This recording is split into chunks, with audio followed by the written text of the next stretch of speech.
Waktu kita sekolah, itu di sekolah kita diajari sebuah lagu yang ada kaitannya dengan kasih ibu. Syairnya demikian: kasih ibu kepada Bita, kepada saya, tak terhingga sepanjang masa, hanya memberi tak harap kembali, bagi sang surya menyinari dunia.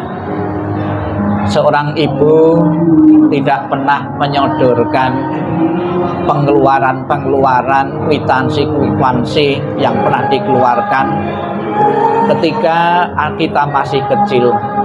Setelah anak-anaknya punya penghasilan sendiri, punya gaji, tidak pernah menyodorkan, ini loh pengeluaran yang sudah saya keluarkan untuk beli susu, untuk biaya kuliahmu.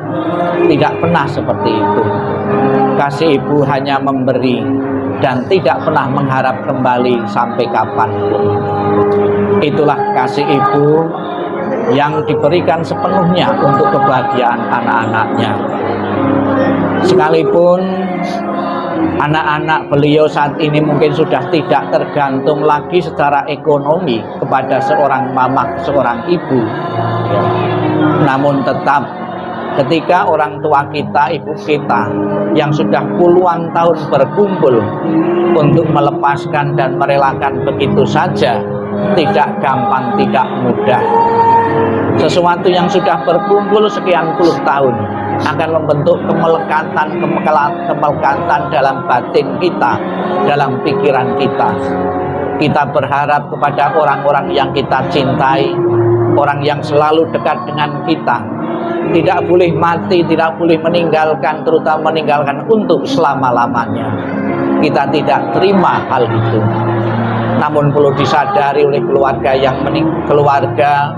dari anak-anak beliau bahwa kematian adalah proses alami dan hukum kodrati, berlaku kepada siapapun, baik orang yang kita cintai maupun yang kita benci. Yang bijaksana menurut Sang Buddha adalah segera bisa menerima perpisahan dari kematian oleh ibu kita, oleh orang tua kita, sekalipun tidak gampang. Namun dalam beberapa kesempatan Sang Buddha mengatakan, akan sia-sia jika engkau meratapi yang mati. Yang mati diratapi dengan cara apapun, selama berapa hari dan bulan pun juga tidak pernah akan menghidupkan kembali. Yang bijaksana adalah secepatnya kita merelakan, mengikhlaskan kepergian almarhumah menuju alam yang lain. Tidak perlu dicemaskan dan dikhawatirkan setelah kelahiran, setelah kematian beliau saat ini terlahir di alam mana. Saya yakin semasa kehidupan beliau telah diisi dengan kebaikan-kebaikan, membesarkan putra-putri beliau dengan penuh kasih, penuh pengorbanan, dan penuh dedikasi yang tinggi untuk kebahagiaan anak-anaknya. Sebagai umat beragama, sebagai anggota masyarakat pun juga demikian, telah memberikan kontribusi yang besar untuk kemajuan keluarga, kemajuan masyarakat, dan juga kemajuan yang lain.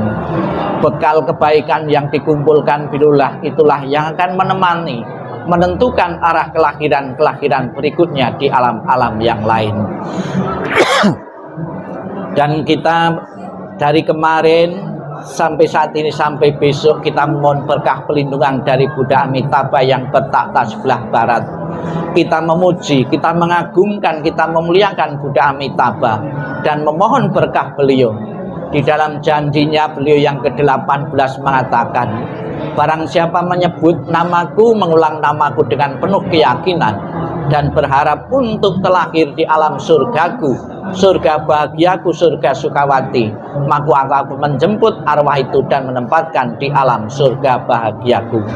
Semoga Buddha Amitabha dengan kekuatan kebajikan dan doa dari yang hadir maupun yang tidak hadir akan menjadi harapan keluarga sepeninggalan almarhum Ibu Yeni Madalena ini betul-betul menikmati alam surga bahagia. Di samping doa juga kita bisa lihat di depan altar jenazah, kita melihat bermacam-macam buah-buahan. Ini sebagai simbol bakti, simbol hormat kepada arwah beliau. Dengan selalu disimpatiki kepada keluarga yang masih hidup ini akan membentuk kondisi bahagia arwah. Dengan kondisi bahagia arwah yang dimiliki itulah akan mendukungnya di alam-alam bahagia. Kemudian secara tradisi kita juga berharap setelah meninggalan almarhumah ini, beliau akan menempati alam bahagia, alam surgawi yang penuh dengan fasilitas-fasilitas kehidupan, bahkan lebih baik dari fasilitas-fasilitas yang pernah diterima, yaitu di samping peti jenazah kita bisa melihat keranda atau rumah-rumahan. Itu sebagai sebuah pengharapan yang hidup kepada yang meninggal. Semoga di alam sana mempunyai tempat tinggal yang layak, bahkan lebih layak lagi daripada yang pernah ditempati. Tentunya doa dan harapan itu akan menjadi kenyataan, didukung oleh kebajikan-kebajikan beliau dan juga didukung oleh pelimpahan jasa yang diberikan keluarga yang hidup ini yang ditujukan kepada yang telah meninggal. Kita ucapkan selamat jalan Ibu almarhumah Ibu Yeni Madalena. Semoga jalan yang kolei terang dan lapang, dan keluarga segera sepenuhnya merelakan mengikhlaskan kepergianmu menuju alam yang lain. Ditinggal kematian seorang ibu, ditinggal kematian orang tua, juga pernah terjadi dalam keluarga-keluarga yang lain. Memang pada mulanya sulit untuk melepaskan dan merelakan begitu saja.